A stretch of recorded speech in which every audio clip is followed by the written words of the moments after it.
Magandang araw mga maka-full court, welcome back ulit sa aking channel. Ang pag-uusapan natin ngayon, yung naging pahayag ni Coach Steve Kerr.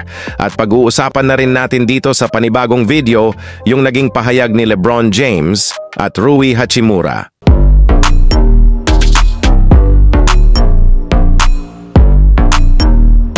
Tinalo nga ng Warriors ang Lakers dahil sa napakainit na shooting nito sa three-pointer territory kung saan gumawa nga sila ng 26 three-pointer.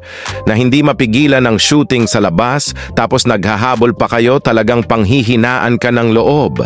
Nailapit na sana ng Lakers sa 5 ang kalamangan dito sa third quarter, pero ang problema nang lumabas na nga si LeBron James, parang nawala ng direction ng team defensively at offensively. Dahil nagkanya-kanya sila mga maka-full court na nagresulta nga sa mga turnover at samantalang ang Warriors ay patuloy ang mainit na shooting na umabot pa sa 17 points ang naging kalamangan.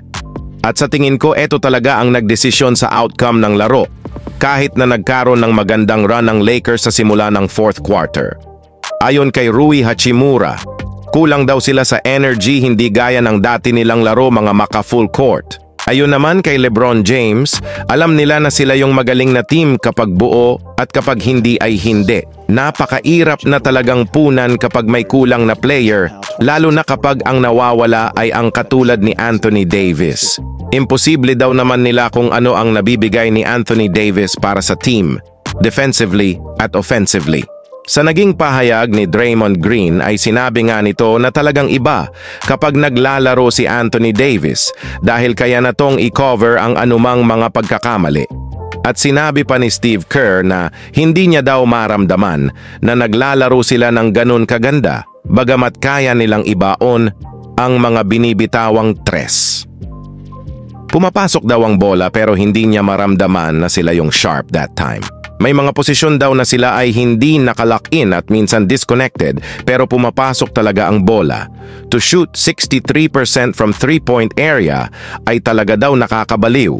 Napaka-humble pa dito ni Coach Steve Kerr.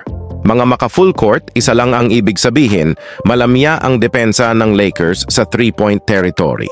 Hindi sila makasabay sa flow ng bola ng Warriors, lalo na sa mga screen na nangyayari.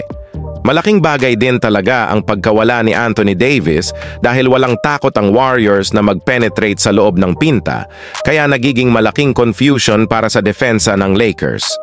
Si Jackson Hayes ay takaw sa foul pa kaya hindi magawang ibabad sa laro.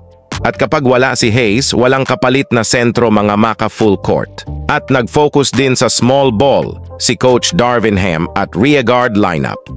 Isa pa, malupit din ang Warriors na tina-target lagi si D'Angelo Russell at Austin Reeves na hindi ganun sila kaganda sa depensa.